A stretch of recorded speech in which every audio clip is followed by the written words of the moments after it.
Okay. All right. So a bit about myself and why I chose my career. So I am, I guess, what would be considered now a Jamaican American, though I don't consider myself that. I'm Jamaican to the core. But so I was born and raised on the beautiful island of Jamaica. I migrated during high school or the beginning parts of high school according to US education standards. And I didn't know I was coming to stay, right? Like my parents decided this is what we were doing. And so I thought it was like summer vacations. I was like, yay. I'm gonna come spend some time in the US and I'm gonna go back to Jamaica and finish high school there because I had already started. And so the summer was winding down and I remember talking to my mom and I was like, so when am I going back? She's like, oh, about that, you're staying. And I was furious because I didn't want to stay. Like that was not sort of like my plan. But here I am several years later. Um, so that's a little bit about me. How did I end up in my career is a convoluted story. So as I mentioned in some of the questions I answered previously, I originally was on track to be an attorney. And I think it just made sense because I was in a family of immigrants, right? So it just made sense that I was going to be an attorney. I was going to be an immigrant lawyer, immigration lawyer, and like we were going to like work through these things. At least that's what they thought. I didn't want to do immigration law. Like I had no desire to do it at all. But I also didn't have the guts to tell my family that I didn't want to do immigration law. So I was like, all right, I'm going to law school. Yay. I did love the law. I absolutely enjoy advocacy work and arguing and just like understanding the law and how it works is fascinating to me.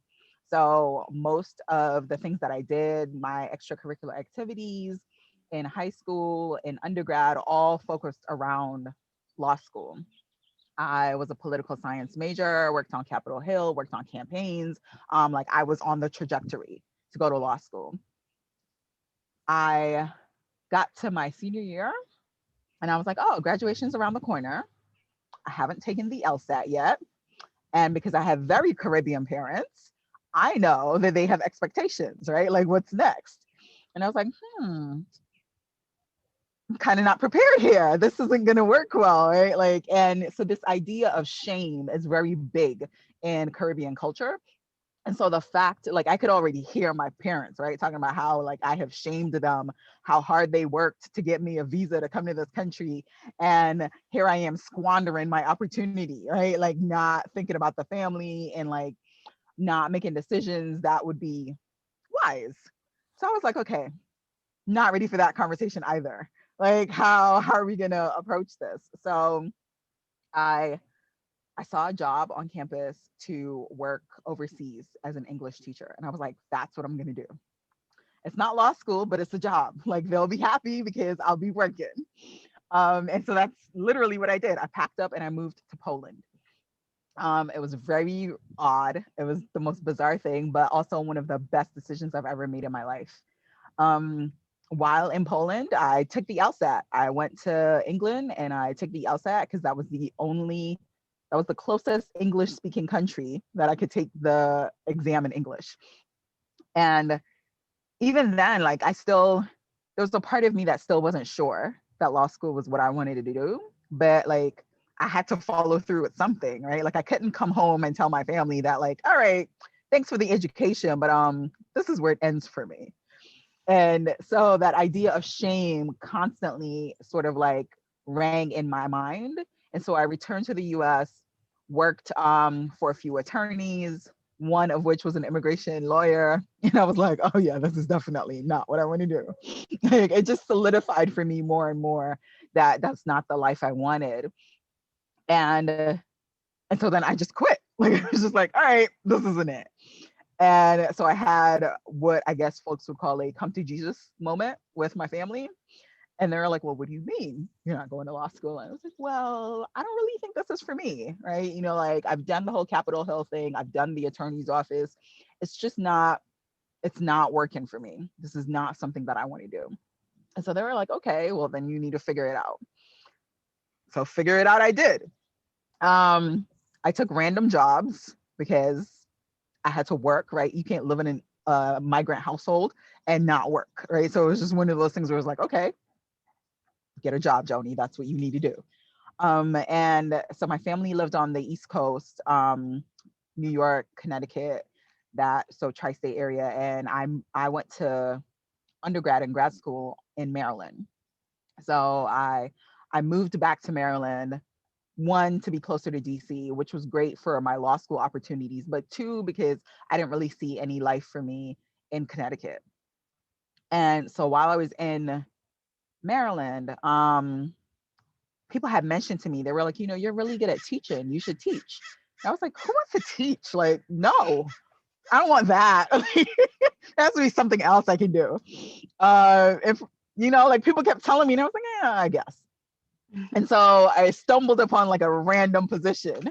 And they were like, yeah, we're hiring teachers. And of course, if you know anything about teaching, all you need is a bachelor's to really get started. And the school at the time was offering a program that they would fund your master's if you wanted to get it. And so I was like, ooh, free master's. Okay, I could do this, even if it's not something I want to do. I mean, like, it's a free master's. Like, who says no to a free master's? So I signed up, got hired, and then the program fell apart. Like, I'm enrolled in like the master's program, and then like they were like, oh, so we are not able to like finance the program for you. And I was like, great. So that's fun. And it's just one of those lessons about like life is gonna throw you lemons, right? Just be ready to bounce back. And so I continued because I actually liked it. So the way the program worked is I was working in the classroom under a lead teacher. So I was being trained by a lead teacher, but also going to school at night, learning like the pedagogy of what I was doing every day. So it was fantastic because I was like, oh, this is what I see in the classroom. Now I have words for it. Now I know what's happening. And so I loved it. So I was like, all right, I'll pay for the master's. It's not the end of the world. What I then found out was teachers who had been teaching like years before me, right? I came in with a bachelor's, got the master's in less than 2 years. That master's gave me a pay bump higher than someone who was teaching for a decade with a bachelor's. It was at that point in time I realized the importance of education, because my degree alone, not licensure, not credential, my degree significantly bumped me ahead of my peers. And I was like, wow, there's something about this system that should be wrong, but okay, it's benefited me. I'm just going to keep going. And during my time teaching, so I taught in DC public schools, loved it. But I realized that like my students had problems that were beyond my control as an educator, right? There were a lot of like basic needs that I couldn't meet. There were a lot of health needs that I couldn't meet. And at that point, I was like, there has to be a way that I can have a greater impact outside of just the school system. And so that's when I learned about public health, right? Like I started looking at different programs and what I wanted to do. And so then I applied to a public health program. I had no desire to get a doctorate. Like anyone who knew me at that time, I was just like, no, I'm just going to get another master's. Like that's sufficient. I don't want to do research. I don't have time for that. I just want to get another master's and then, like make a difference. But then I got into my master's program, and I remember the department chair at the time, she was from Trinidad, and she said to me, why do you want another master's? And I was like, what do you mean? Like, I just want to do the work. Like, get me this master's so I can move on with my life. And she was like, well, Joni, you have a master's already, and your master's is in education. And right now you're pursuing a public health degree in health education. So a lot of the educational concepts you already have, right? Like we're focusing on the health component of it. She was like, you have more expertise and experience than the average student coming in for an MPH. I don't know that the MPH is the best fit for you, but if that's what you want, it's your money. And so I was like, okay. And so I then considered the doctorate, right? Like I spoke to some people, and with her encouragement, I applied. Now, again, no idea what I was getting into, right? You're talking about a girl who like did not want to be here to begin with, then went to school, did the whole bachelor's thing, didn't even know what that was about, but just knew that I had to go to school because like that was the only option my family gave me. Did the master's program because I was supposedly supposed to get that for free. And now here I am stumbling into a doctoral program that I had no intentions of being a part of. So I was like, okay, this is gonna work.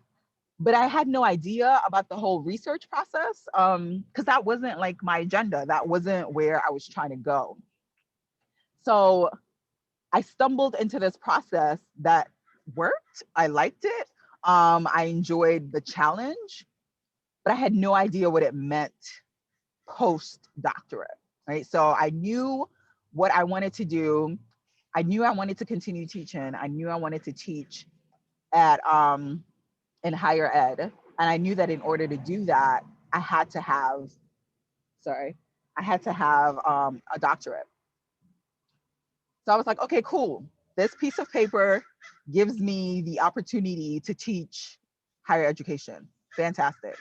Again, not concerned about the research.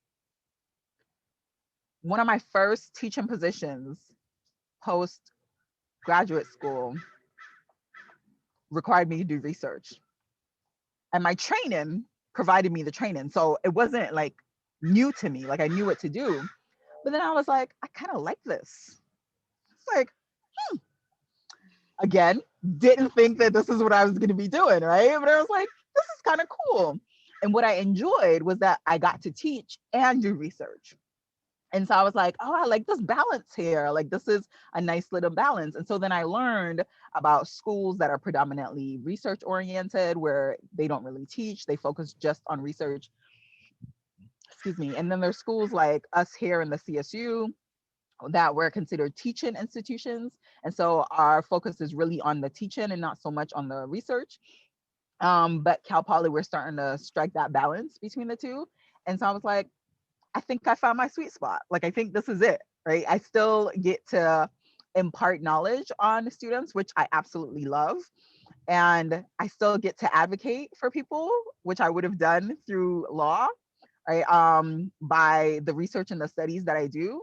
And so I was like, I found this niche or this career that I had no idea existed when I approached my bachelor's program, right? Like I just, like most students, it's lawyer, doctor, nurse, right? Like those are sort of the things.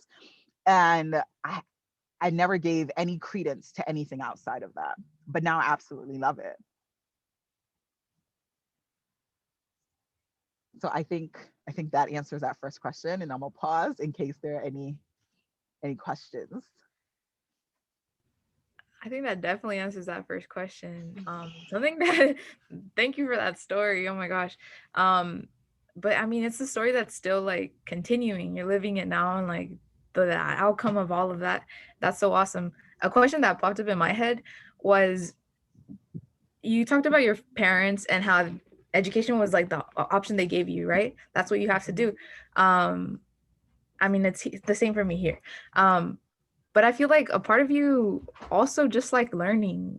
Like, can you talk a little bit about that? Like, I feel like maybe some of us need a little bit of that same inspiration to love all the things we're learning about. But yeah. Yeah, so I think part of it comes from, so growing up in a small island where everyone is competing for the same thing, right? Looking back now, like I know that had I stayed in Jamaica, I would not have been able to accomplish the things that I've accomplished today. It just, it's not possible. There's too many of us all fighting for the same like 5 positions. There's just no way we're all gonna make it. And so I completely understand why my parents relocated. However, I think that being said, it became very clear to me at a young age the importance of excelling and like learning things that everybody else doesn't know. Right. So, for example, in Jamaica, for us, in order for us to go to high school, we take the equivalent of the SATs. Um, but in the US, you take the SATs or the ACTs and then you get your scores and then you decide where you want to go. In Jamaica, no, they shame you. You take the exam and they publish it in the newspaper.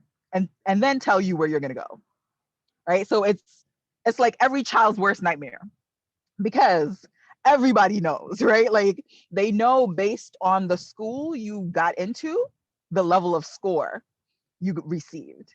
So I already know, like I don't even want to read the paper because I know my entire neighborhood is like they have words to say, right? And so it's just like, oh, the stress.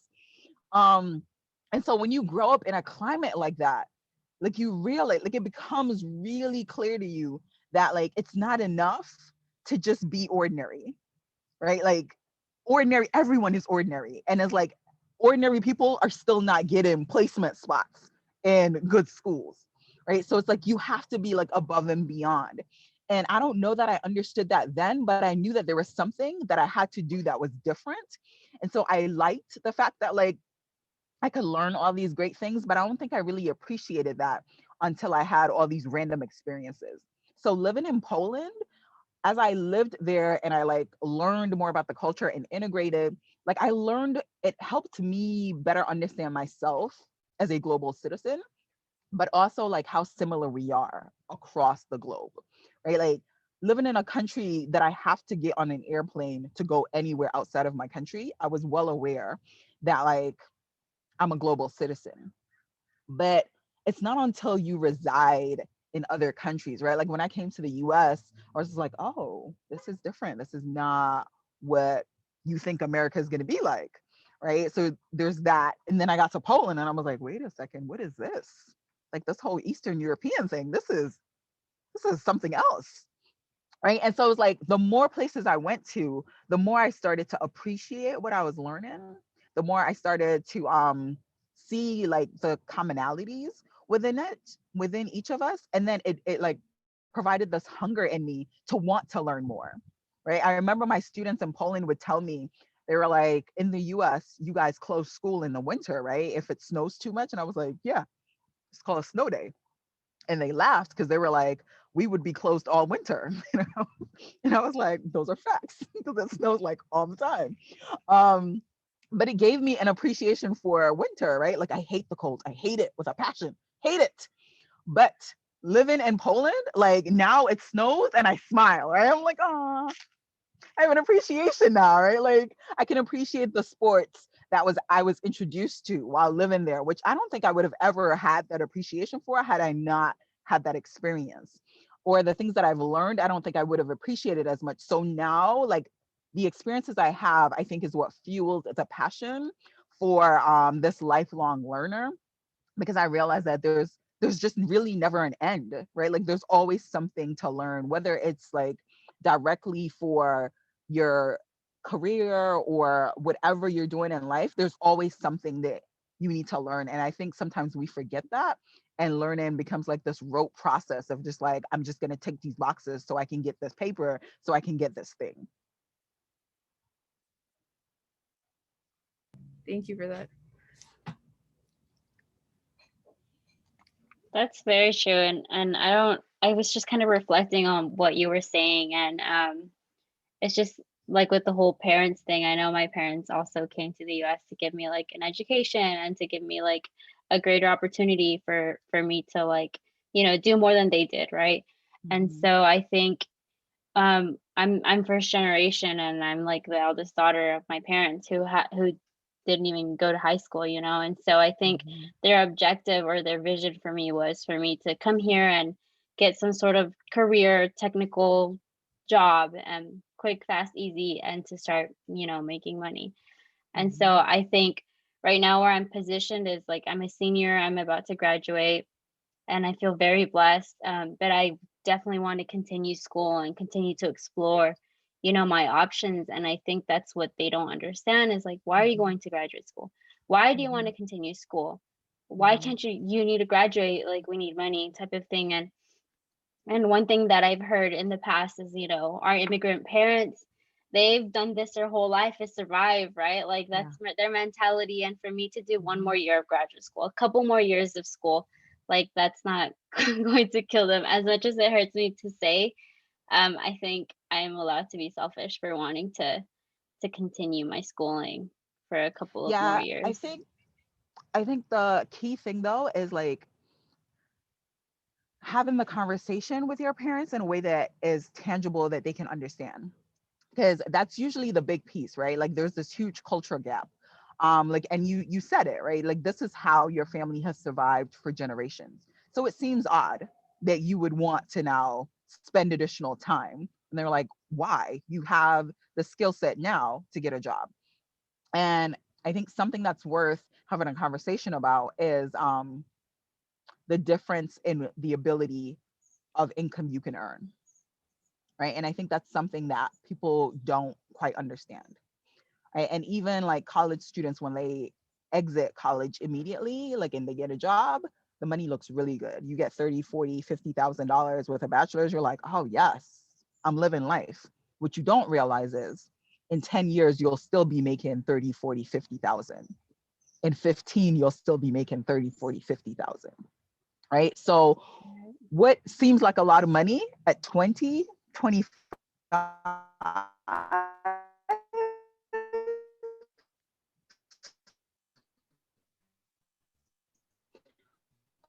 quickly, because it's like, well, if you can bring money in now, why not?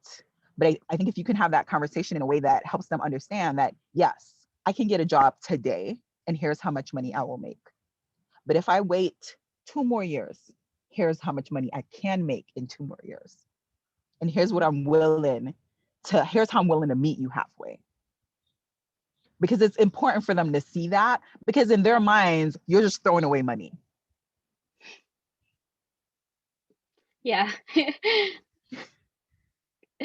Yeah, definitely. I mean, you know, my dad's like, well, why don't you go with a company that's willing to pay for it? But I mean, then there's that, like how you said you enrolled in a program that, didn't even do that, right? And so it's like I I have yet to have that conversation with my parents, and I plan to, but I think Mhm. until like I myself am sure that I will be going to grad school, I think that conversation is gonna wait. But yeah, And so I agree with you.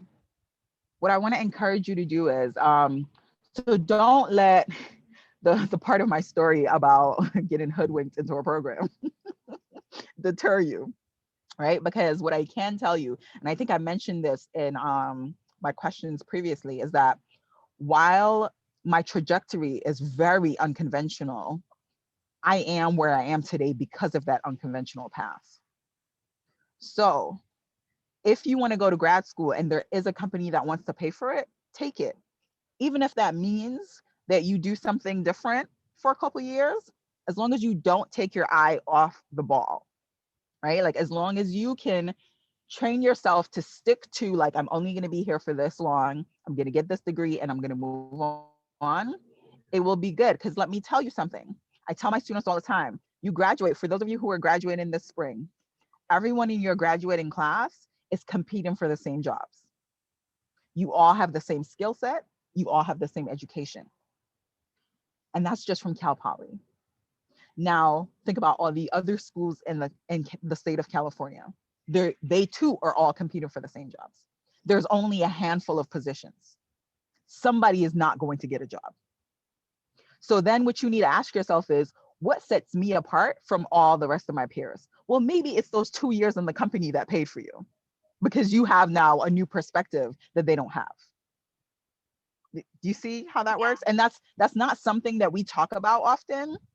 But the reason why I came to Cal Poly, they were looking for someone to teach global health courses. The reason I'm able to teach global health courses is not because of my training. I have zero training in global health work, but I've lived in countries where I did research that provided me with that. Had I not done that, my education alone did not prepare me. Does that make sense? Yeah. Yeah, definitely.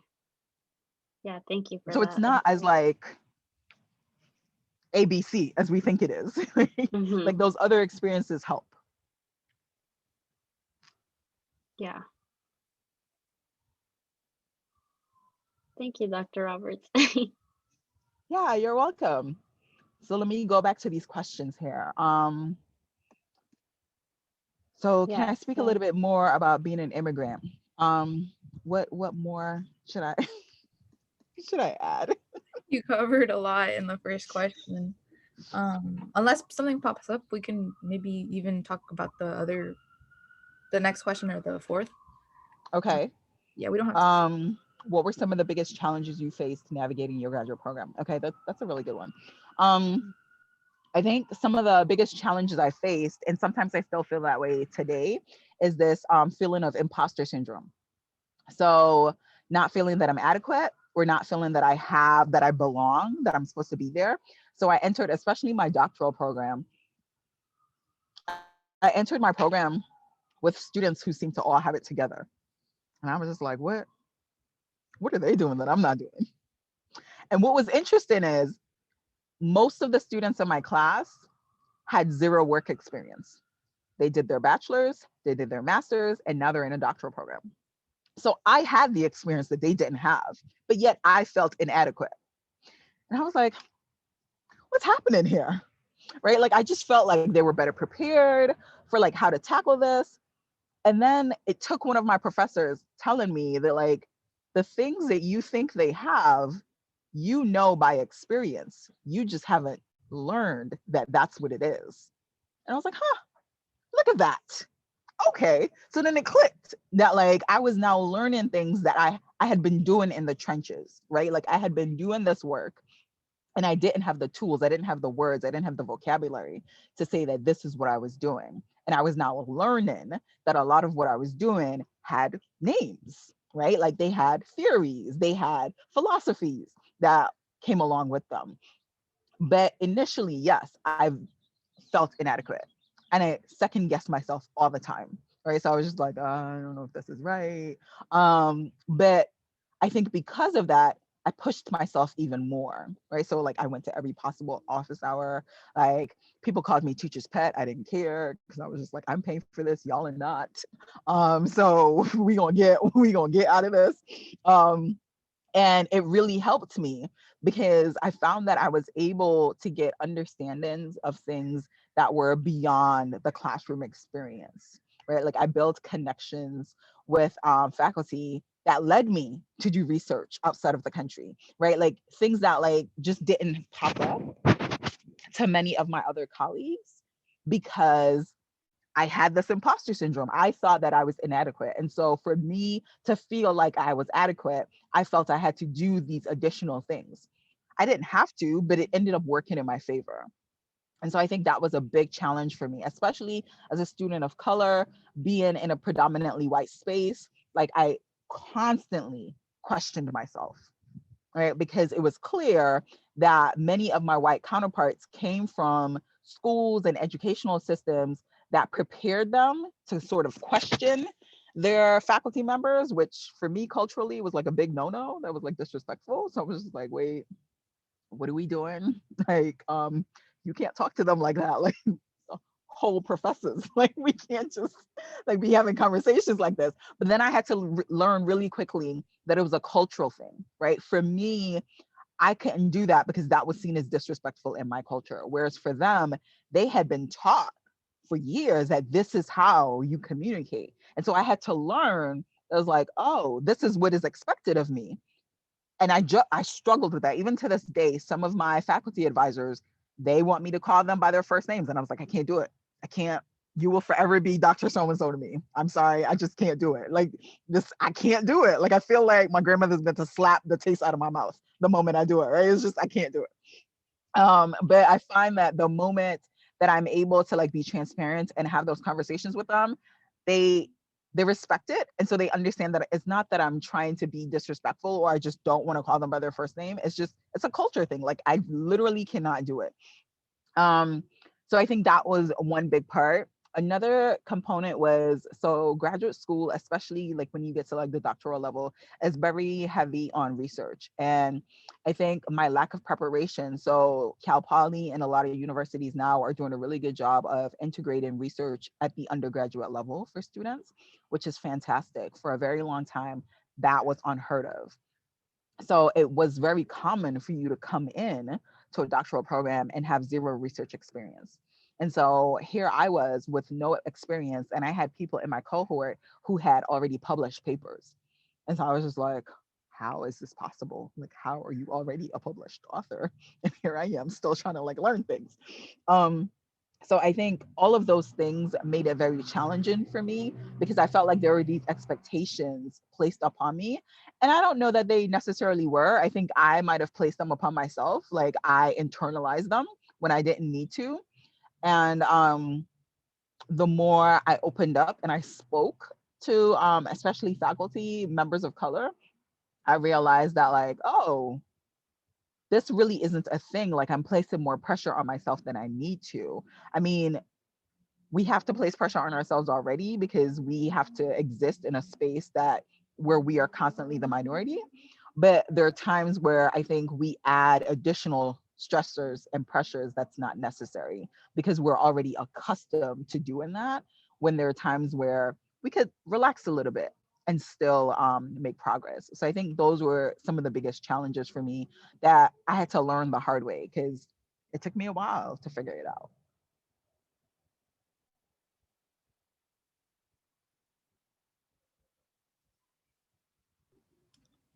Thank you for that. I feel like as you were talking, something that came to mind was how we I learned the term intersectionality in my first ethnic studies class, and it took me a second to like really understand it. But after what you said, I feel like I'm starting to see how all the identities we hold can actually be an asset.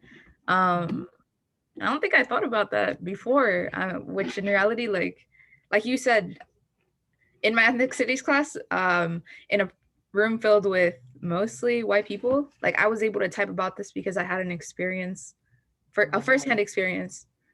And I don't know why, like, why do you think we struggle to accept our identities, whether it's being a person of color or for us, like being undocumented? Like, why can't we consider that an asset? Why do we struggle so much? Like, do you have any tips Well, on I changing our? think it's because we live in a society that doesn't look at it as an asset, right? Like being undocumented is not a positive thing. It's not viewed as a positive thing, right? Having documentation is. And so that's the challenge there, is that you're already fighting against a system that says your current identities are not assets. And what you have to learn to do, and so I tell students this of all backgrounds, that in order for you to get anywhere in life, you have to learn how to advocate and market for yourself. And that's regardless of whether or not you have multiple identities, right? If you can market yourself and all the identities you hold, then no one can stop you, because it doesn't matter what society thinks about your identity. It's how you market it, right? Like if you can show them that this is useful to you beyond the fact that I speak a language that you might want to exploit for whatever reasons, right? Like if you can show them other areas of why your identity matters, then I think people start to realize it's an asset. People don't realize it's an asset because they don't know. And when people are ignorant, right, then it's sort of like, well, I don't need that, right? Everybody else functions with all the things that I have. So why do I need to get the things that you have?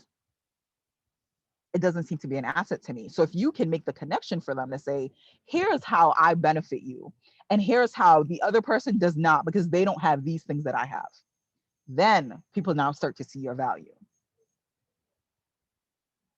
So you have to be comfortable in owning your identities. I think that's a necessary tip. I think I needed to hear that, especially going into like interviews. Like I'm thinking of interviews like as a business major. I know there's going to be Mhm. a lot of interviews I'm going to have to do for companies. I'm trying to get into the tech field, and there's obviously so many people that are going to be just as prepared with those hard skills. But sometimes, yeah, knowing how to. Thank you. I think that was good. Mhm. Um, I did want to say it's 3:50. I don't know if anyone else has questions, um, but we'll probably end at 4. Yeah. All right, so I think the next question is what advice do I give the first gen students? And so my biggest advice is to utilize your resources. Resources come in all shapes, sizes, and colors. And so a resource could be your current instructor, It could be a staff person, it could be your department chair, it could be anyone. Don't let anything pass you by because you don't necessarily see them as resources. Like I think for students, you typically think that your resources are your professors. And while they are, resources are other people. So my bus is here. So hold on while I relocate some things here.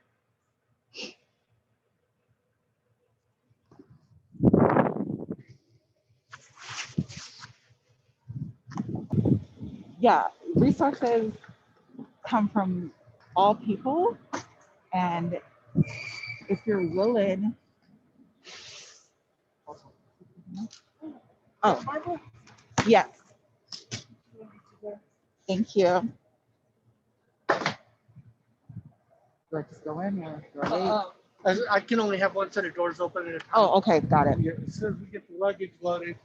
You guys going to Santa Barbara? Yeah, so our train got canceled, and so To anyone who's willing to listen, can y'all hear me or is the mask like interrupted? thank you, sir. Yeah, we can hear you. Okay. Yeah, so if y'all can talk to anyone who's willing to listen and lend a helping hand, then I say take advantage of that. Because sometimes people have connections in ways that you don't think they do, right? Like a staff person might know somebody who's on the board of something, or they might be a member of an organization that could get you an internship. Or so it's not just professors, right? Like sometimes we think that, oh, like, oh, I should talk to my professor. Professors are great, but there's so many people within the university who have access to resources that we often take for granted, and we don't realize that they could be helpful. Roberts. Robert. All right. Got it? Thank you. Yeah, and so you don't realize that they could be helpful to you because you've already discounted them because you thought, oh, they're not professors, so they can't help you. Does that make sense? Yeah. If I can take this off.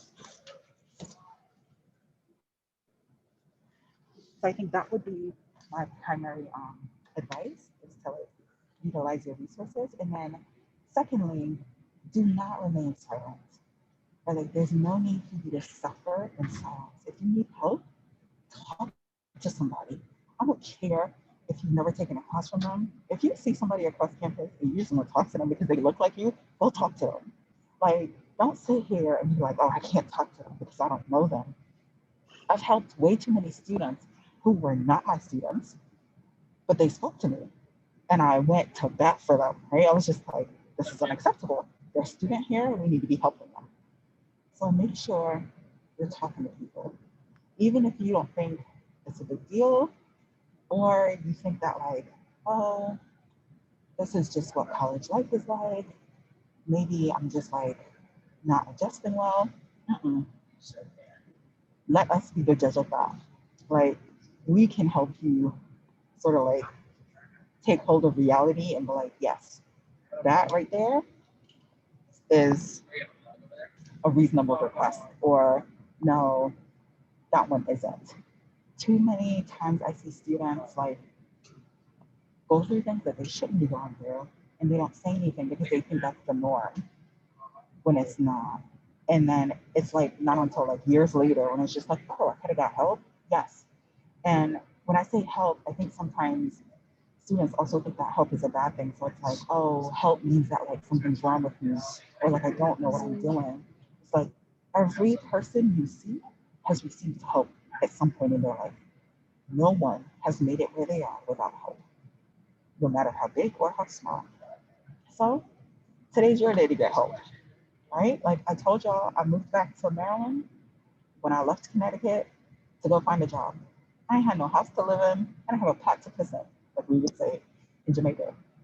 But somebody opened their home to me. They gave me help, right? Like now I could have said, no, I'm good. I'm gonna figure this out on my own. Well, that'd be stupid because where was I gonna live? Right. So it's accepting the help and then pay it forward.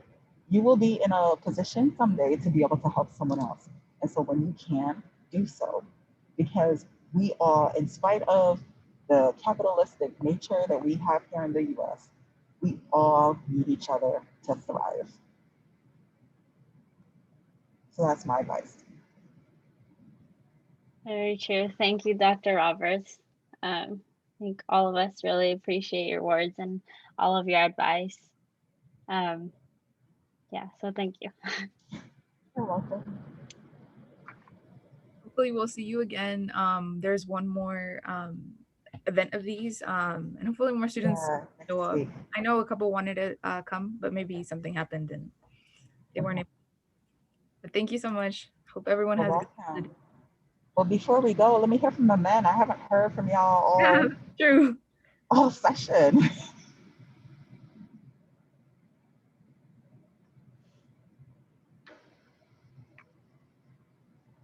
So Sid, was you this last word? useful for y'all?